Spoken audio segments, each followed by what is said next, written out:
Bom, Freixo, muito obrigada. A gente sabe que você está aqui agora em Lisboa, né? Que tá meio corrido. Então, muito obrigada por você ter arrumado um tempinho para falar aqui com a nossa audiência da 247. Prazer é meu. Obrigado pelo convite. Obrigada. A nossa comunidade, ela estava bem na expectativa, né? Da sua fala. Então, eu queria começar sobre uma pesquisa que saiu hoje, Datafolha, onde mostrou que boa parte dos evangélicos, das igrejas neopentecostais no Brasil hoje, elas são formadas por mulheres, negros e pessoas que vivem na região norte. E, querendo ou não, quando a gente pensa em igrejas neopentecostais, consequentemente a gente pensa em segurança pública, porque é uma pauta que as igrejas, né, a bancada evangélica, meio que tomou para si. É uma bancada que consegue fazer um diálogo com essas pessoas. Como o Freixo pensa em atuar na questão da segurança pública e ter esse diálogo com os evangélicos, as igrejas neopentecostais, até porque o próprio Lula falou hoje também que ele quer que o PT dialogue com essas pessoas. Eu conversei isso com o Lula, a última conversa que eu tive com ele, eu falei, chamei atenção, porque eu acho que a base, se você pegar a história do PT, ela é formada por o avanço do movimento sindical da época, né, a luta ali contra o final da ditadura, você tem o avanço das universidades e a teologia da libertação, o trabalho eclesial de base da Igreja Católica. Isso mudou muito. E se você for pegar o que mais mudou desse tripé que deu origem aí ao maior partido de esquerda da América Latina, que é o PT, foi fundamentalmente o setor religioso, né? Hoje o principal trabalho religioso que tem no setor popular brasileiro hoje é o trabalho evangélico. No Rio de Janeiro chega a termos aí uma média de 1 em cada 4 pessoas do Rio de Janeiro ser evangélica. Então, se não tiver diálogo com o campo evangélico, e eu estou falando de campo porque não são iguais, quando a gente fala assim, evangélico, a Universal do Reino de Deus é completamente diferente da Assembleia de Deus, então tem diferenças muito significativas entre eles. Então, a gente precisa também ter um pouco de cuidado nas generalizações, né? O trabalho em relação a direitos humanos, ao contrário de outros temas, é muito interessante. Eu venho conversando com líderes, pastores que são líderes em áreas de conflito. Então, por exemplo, Cidade de Deus.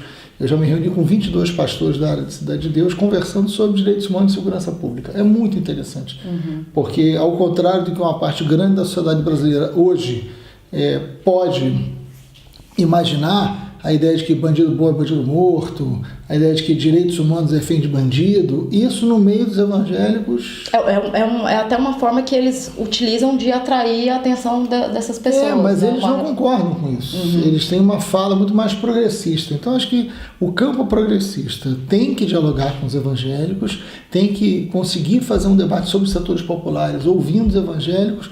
Agora, é evidente que se a gente chegar com a pauta de costumes, chegar com pautas que, a princípio, eles rechaçam, isso não é o melhor caminho para você trazer para o universo comum, né? Então, eu acho que o debate da segurança é o que nos interessa como início de debate com esse campo evangélico. E você acredita que esse seria o carro-chefe para a gente, por exemplo, formar uma frente de esquerda para as próximas eleições? Como que está essa articulação? A gente sabe que você pretende sair a candidata à Prefeitura do Rio, tem aí também o nome da Benedita da Silva, né, que é do PT, você é do PSOL. Como que está essa questão da articulação? A gente não está debatendo o nome de vice, acho que isso é um debate para depois do Carnaval, vai depender da aliança que vai ser feita. O meu nome está colocado porque eu já disputei 2 e as pesquisas colocam a gente em empate técnico em primeiro lugar, mas eu só tenho desejo de ser candidato se tiver uma frente ampla, com capacidade de vitória e de fazer um programa concreto para o Rio de Janeiro, né? Se a esquerda tiver uma quantidade enorme de candidatos, eu acho que é uma irresponsabilidade muito grande nesse momento. O Rio de Janeiro ele é muito importante, não estou dizendo que o Rio seja mais importante que em outra cidade, para não gerar ciúme. Mas o Rio de onde veio o Bolsonaro. O Rio, nesse momento, tem um prefeito, Crivella, que representa o que há de mais atrasado na relação política e religião. Você tem um governador militarizado que fala em tiro na cabecinha. Então, uma vitória do campo progressista no Rio de Janeiro é uma resposta muito importante em 2020 para o que a gente vai colher em 2022. E a cidade pode ser um lugar de garantia de direitos, de retomada de alegria, de projeto concreto da sociedade e outra relação de poder público com sociedade. Tem uma enorme importância. Talvez seja seja a eleição mais importante da história do Rio de Janeiro recente. Então, assim, é importante que a nossa conduta tenha a responsabilidade compatível com o momento histórico que a gente está vivendo. Então, se tiver essa unidade, eu acho que e tem tudo para acontecer, as conversas estão acontecendo, o meu nome está colocado. E já que você falou de unidade, a gente está falando de unidade, sobre a questão do pacote anticrime. Rolou uma polêmica muito grande, porque na altura você votou a favor do pacote anticrime, a gente sabe que... Eu votei a favor do texto que derrotou o texto do Moro. Com as mudanças, né? Que a questão lá do excludente de licitude, a questão da segunda instância, foi uma aprovação porém, mais todavia. Né, com mudanças, não foi aquele pacote cru que o Bolsonaro e que o Moro queria aprovar. Pelo contrário, o texto aprovado pela Câmara é um texto que implementa uma derrota muito grande ao Moro. Tanto é que ele ligava para os deputados na hora da votação. Tanto é que ele toma uma outra derrota quando o Bolsonaro sanciona o juiz de garantia, que está no texto, né? Então, na verdade, o Congresso é um lugar de política de adulto, né?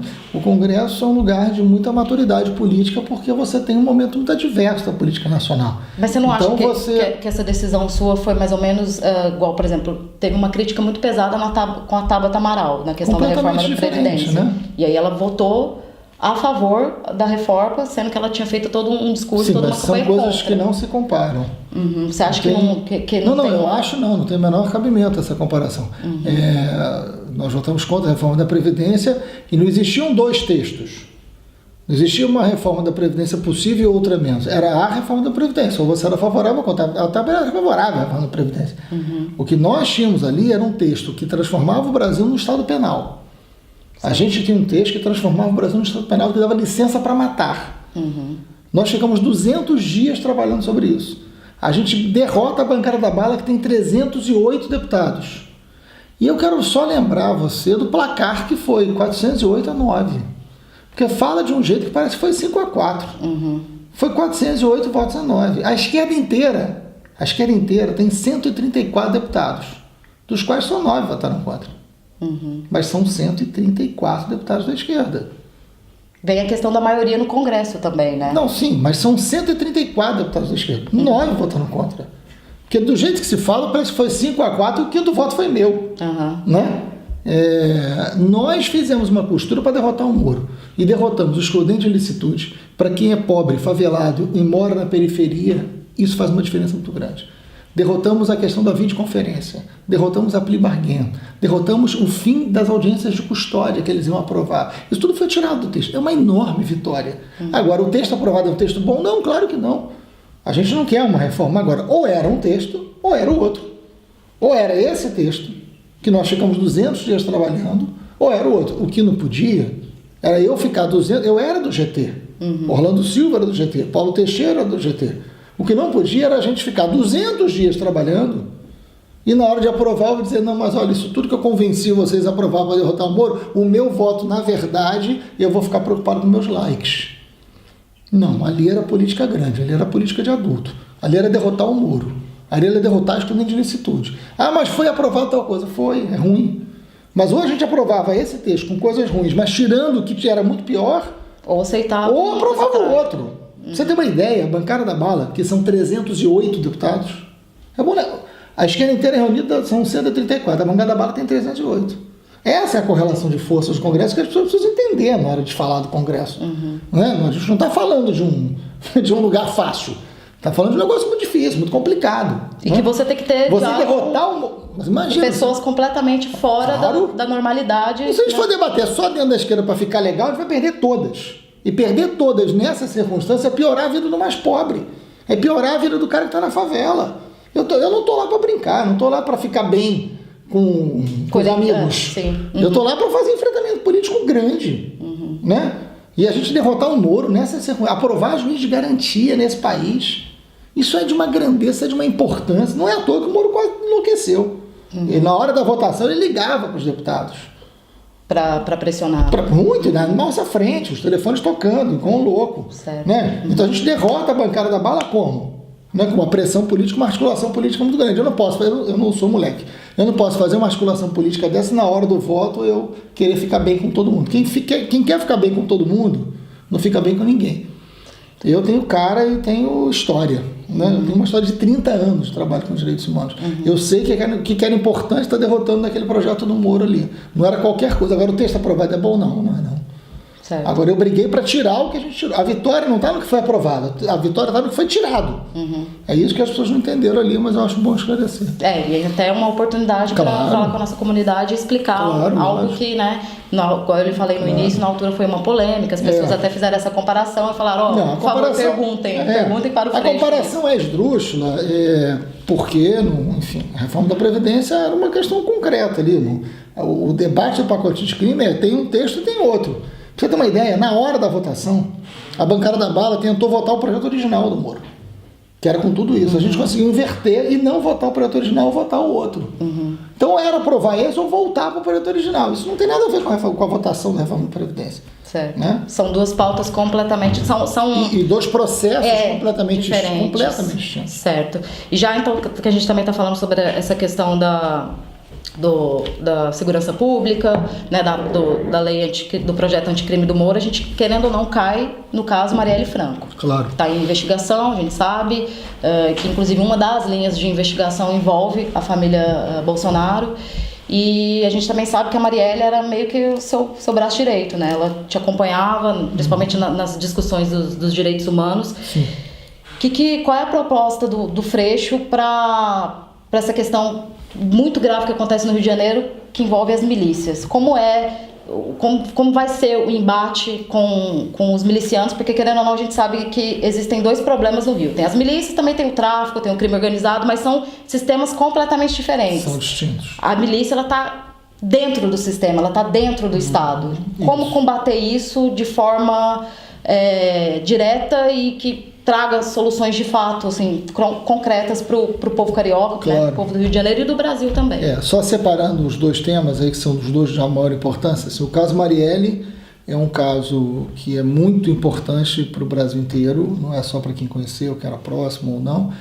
Claro, você pode falar assim, mas o Brasil teve 65 mil homicídios, a maior taxa de homicídios da história do Brasil em 2017. Né? Passamos a taxa de 30 homicídios para cada 100 mil habitantes pela primeira vez na história do país. A Marielle é um assassinado, por que vocês só falam dele? Primeiro que a gente não só fala desse. Mas segundo, por que este é um paradigma importante? Porque é violência política de gênero. Exato. Né? E é mais do que isso.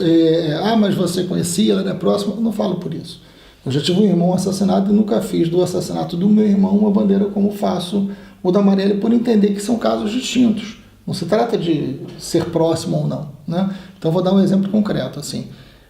Foi um grupo político que matou Marielle. E eu nunca me antecipei em dizer se foi A, B ou C. Isso cabe à polícia, a polícia faz. Eu acompanho muito de perto as investigações. Eu acompanho semanalmente as investigações, mas eu não me pronuncio sobre o que eu não posso me pronunciar. Né? Eu não estou aqui para atrapalhar as investigações. A polícia já concluiu, foi um grupo político, ou seja, não foi vingança, não foi passional, não foi bala perdida, foi um crime premeditado político de grande sofisticação. Então tem um grupo político no Rio de Janeiro que é capaz de matar, como forma de fazer política. Isso é uma ameaça à democracia. Por isso o caso Marielle é um caso sintomático. Não é porque era Marielle, porque ela é do PSOL, nada disso. E o caso dela levanta uma discussão para as próximas eleições também. O caso dela é um limite à democracia. Se nós não soubermos quem mandou matar a Marielle, né, e são 669 dias, se a gente não souber quem mandou matar, a gente não sabe qual foi a razão política que gerou a morte dela. E é preciso saber a razão política para entender que política é essa que está acontecendo em pleno Rio de Janeiro no século XXI. Que é capaz de matar alguém. Né? Então não é que a vida dela valha mais do que a vida de alguém. Não, as vidas valem a mesma coisa, sendo ou não conhecida, sendo ou não política. Até porque tem as crianças, tem a morte da Agatha, imagina, né, de mas a morte dela, por ser uma morte de encomenda política, a gente tem que saber, para o bem da democracia, ou seja, a importância de todos. Não é à toa que o mundo inteiro fala o nome dela, porque tem uma violência política colocada, é um assassinato político. Isso tem que ser esclarecido. Né? E como resgatar isso para uma discussão? A questão de milícia ou não, assim, eu não estou me antecipando dizendo que é claro que o Rony Lessa está preso, né? A pessoa acusada de ter sido o operador, né? A pessoa que matou a Marielle. O Rony Lessa é uma lenda da segurança pública do Rio de Janeiro. Eu costumo dizer, inclusive, que se tem um mito da segurança pública que morava naquele condomínio, o mito não era o Bolsonaro, o mito é o Rony Lessa, né? Aquilo sim era um mito da segurança pública, por ser uma pessoa, um criminoso muito conhecido, com e foi a primeira vez uma história, que frequentou uma delegacia, primeira né? vez que foi preso, né? Com uma história longa na segurança pública do Rio de Janeiro, e as pessoas sabem do que eu estou falando sobre isso. O Rony tinha relações com a milícia, mas não é um miliciano. Ele não é dono de milícia. Ele é um matador, policial, inclusive, né? Traficante de armas. Qual o nível de envolvimento de milícia no crime da Marielle, isso tem que ser investigado. Isso é uma coisa. Agora, a investigação sobre a milícia não depende do caso Marielle. As milícias já representam hoje a maior ameaça da segurança pública no Rio de Janeiro. Com isso, eu não estou dizendo que o tráfico seja menor, mas são dois crimes, são duas organizações criminosas completamente distintas. A milícia é um Estado leiloado. A milícia é a operação do crime por dentro do Estado. E crime, para ser organizado, tem que estar dentro do Estado, né? O tráfico domina uma quantidade grande de territórios, tem uma capacidade armada muito grande, uma capacidade de organização bem menor do que a da milícia, mas é um crime violento. E, claro, tem que ser enfrentado, né? São formas de enfrentar completamente distintas. Eu presidi a CPI da milícia e fui o relator da CPI do tráfico de armas e munições, né? Tanto numa CPI quanto em outra tem propostas concretas de enfrentamento. A relação de propostas da CPI das milícias vem lá o corte do braço econômico, o corte do braço político, né, o investimento em inteligência. Tem 58 propostas para enfrentar as milícias no relatório. Não faz porque não tem vontade política de fazer, mas a gente sabe o que tem que fazer. Certo. Então você, por exemplo, agora nessas eleições para 2020, como conversar com essas pessoas utilizando a pauta Marielle Franco no enfrentamento contra o crime organizado, as milícias e claro, o bueiro que está aberto, né? Sem dúvida alguma. Tem que tomar muito cuidado com a questão eleitoral. 2020 é um ano de eleição municipal, e a gente não pode cometer o erro de levar o debate da Marielle para uma questão eleitoral, né? O debate da Marielle é um debate estrutural, e eu tenho relações muito profundas com a família da Marielle, com a Marielle, trabalhamos juntos, construímos juntos a Comissão de Direitos Humanos, enfim, tem toda uma história pessoal muito profunda, mas você não pode. Marielle foi eleita vereadora quando eu fui candidato a prefeito, na mesma chapa, mas você não pode pegar o caso da Marielle e jogar para uma questão eleitoral. Assim, acho que ninguém deve fazer isso, né? Ninguém deve fazer isso. Então acho que a gente precisa tomar muito cuidado, até porque é possível que a gente entre no período eleitoral sem o crime estar resolvido. Certo. Então isso não vai, inclusive, não vai nos ajudar na investigação, né? Politizar e partidarizar o debate da Marielle não é bom, né? Politizar, no sentido de ser um crime político, já é, mas partidarizar e tornar um debate eleitoral o debate da Marielle, isso é ruim para o caso Marielle e é ruim para o Rio de Janeiro como um todo. Certo. E a gente sabe, né? Você está aqui em Lisboa, ficou aí esses dias, também se reuniu com o Bloco de Esquerda aqui, teve algumas participações, né? Teve a palestra na Fundação Saramago. Eu queria saber o que o Freixo está levando para o Brasil, o que ele, principalmente na questão da segurança pública, quais são as inspirações, as influências, os debates e as ideias que o Freixo leva de Portugal para o Brasil. Eu tenho uma relação muito profunda com o Bloco de Esquerda, tenho um carinho muito grande. São sistemas políticos muito distintos, né? Aqui em Portugal, como boa parte da Europa, eles trabalham no sistema de lista, então eles funcionam muito mais partidariamente, coletivamente que no Brasil, que a eleição é personificada. No Brasil você briga para ser eleito ou não com o cara do seu partido, né? É um sistema completamente enlouquecido, né? Aqui não, aqui você consegue ter um projeto. Amanhã eu vou visitar o parlamento e é muito curioso, porque você tem um chefe de gabinete para os 19 deputados do Bloco de Esquerda. A gente discutiu isso com a Rita Rato aqui. Porque você só tem um gabinete que funciona para o bloco inteiro, porque quem emite as opiniões é o bloco. Não existe possibilidade de um projeto de lei de um deputado. Então é uma cultura política completamente. Eu sempre gosto de vir, porque eu gosto muito de conversar com eles. Eu sou um amigo muito próximo do Louçã. Então, assim, é uma experiência política muito interessante. E Portugal, nesse momento, é quase com um oásis de esperança para o mundo, né? Então, também, neste momento, mais do que em qualquer outro, é bom vir para cá, ver como é que o Bloco está conversando, ver como é que o Partido Socialista, que está no poder, dialoga com o conjunto da esquerda. Nós tivemos agora, eu acompanhei de perto a votação do orçamento, como é que se posicionou a esquerda. Quer dizer, é um aprendizado muito grande, mas uma situação muito diferente. São realidades completamente muito diferentes da nossa. Eu estava andando pelas ruas, dei de frente com uma passeata de de moradores daqui, mas todos de origem de Cabo Verde, porque nós tivemos homicídio de um jovem Nós de Cabo Verde. Lá. Isso, nós tivemos homicídio, eu encontrei a passeta, eu tinha saído da casa da Louçã, encontrei a passeta por acaso e fiquei ali conversando com algumas pessoas, uma passeta enorme, muito representativa, né, de um jovem assassinado por espancamento, não foi aqui em Lisboa, né? Bragança. Mas foi em Bragança, mas o crime não está solucionado, enfim. Então, todos os lugares têm os seus problemas, têm as suas contradições, né? Mas não tem muita comparação a fazer Portugal, que é do tamanho do Rio de Janeiro, com a complexidade que é o Brasil hoje, a segurança pública no Brasil, né? Então, enfim, você fala aqui de milícias, eles têm até dificuldade de entender como é que pode, né? Que ponto chegou. Mas o problema não é eles terem dificuldade de entender, o problema é a gente entender e achar que pode, né? Talvez o problema seja nosso e não deles. Certo.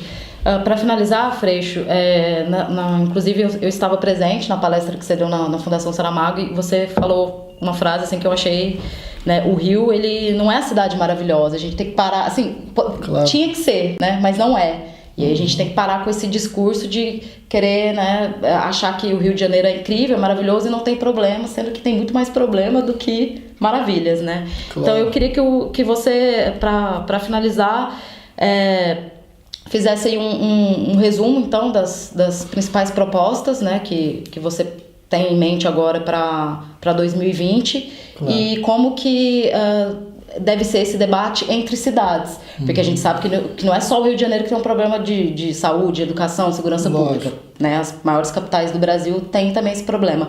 Como que você acha que deve ser esse diálogo, essa conversa entre as cidades, para que a gente possa caminhar, né, a esquerda possa caminhar junta em 2020? Não, olha, eu acho que tem uma frase que eu gosto muito que fala: o Rio não é uma cidade maravilhosa, mas um maravilhoso cenário para uma cidade. Né? É uma cidade incrível, né? Imagina, uma cidade belíssima, mas a gente da esquerda precisa falar de sonhos, mas precisa encarar os pesadelos, né?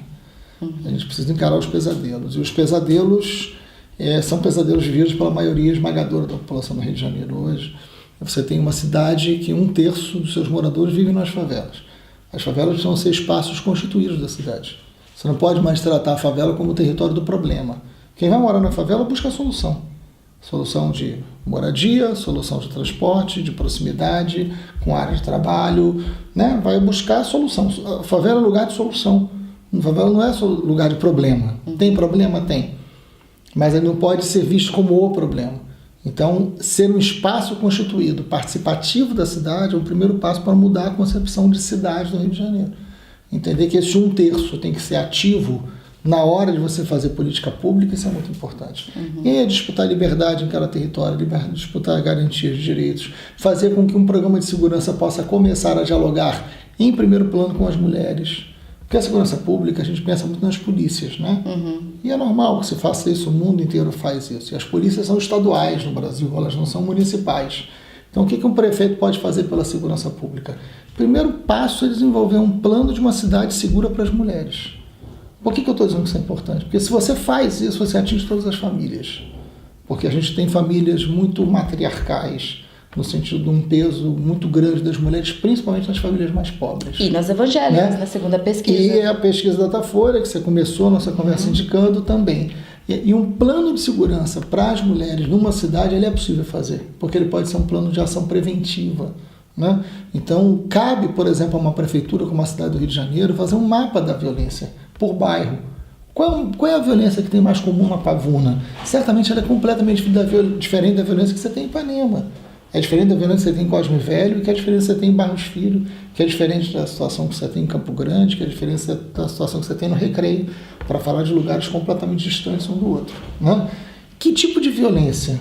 Né? Como é a violência contra? Que tipo de violência as mulheres sofrem nesses lugares? Que tipo de violência as juventudes sofrem? Porque eu estou falando de juventude no plural, porque a gente tem mais de uma juventude. Sofrem nesses lugares. Se você tem um mapa da violência, e você entende que violência é essa, porque você fala violência, dá a impressão de que todo mundo sofre a mesma violência. Não é assim. Né? Como que essa violência se distribui na vida das pessoas no seu dia a dia? Todas são legítimas, mas são diferentes. Claro, a gente não está hierarquizando, mas você precisa entender do que a gente está falando quando a gente fala de violência. Se a cidade, se o poder público consegue apresentar isso para os seus moradores de forma muito transparente, fala, olha, quando a gente fala de violência do Rio, a violência é essa aqui, ó. Isso já permite as pessoas olharem para a violência e se reconhecerem ali. E a partir dali, que tipo de ação o Estado, no caso o poder público municipal, pode propor aos moradores e que tipo de ação preventiva a gente pode... Eu não estou falando de poder de polícia, o prefeito não tem. Estou falando de outra perspectiva de segurança pública. Eu acho que esse é um passo muito importante para mudar essa história do Rio de Janeiro e a gente poder ter uma vida um pouco mais maravilhosa. E fazer uma troca entre as grandes capitais, né? Porque claro, isso é entre as grandes capitais e entre as cidades também. As cidades, né? O que eu estou propondo para o prefeito de Lisboa, para a prefeita de Bogotá, para a prefeita de Barcelona, né? Para a prefeitura de Buenos Aires, é que a gente possa ter trocas entre as cidades de boas práticas democráticas, cidades fórum de cidades comprometidas com a democracia, né? Reunir um grupo de cidades preocupados com práticas que ampliem a democracia, porque a democracia hoje no mundo não é um bem a gente tá, garantido, né? Com certeza. Vamos dizer que o mundo hoje precisa construir e brigar pela democracia, ela não está garantida naturalmente. Como que as cidades podem ser lugares de garantia da democracia? De que maneira a gente junto pode estar pensando isso? Acho que é uma boa iniciativa. Bom, Freixo, muito obrigada por falar com a nossa comunidade da TV 247. É muito importante para a gente, principalmente agora nesse período eleitoral, contar com a sua presença, com a sua participação. Muito obrigada. Eu que agradeço muitíssimo, um prazer sempre falar com vocês. Bom, gente, quem puder, compartilhe, curte, vamos aumentar os nossos inscritos. A gente está quase chegando aos 500 mil, quase 500 mil de inscritos. Muito então, bom. Por favor, quem puder, para ajudar a subir o vídeo, espalhe a mensagem. Nós estamos aqui, tá bem? Muito obrigada e até o próximo Conexão Lisboa. Valeu. Obrigada.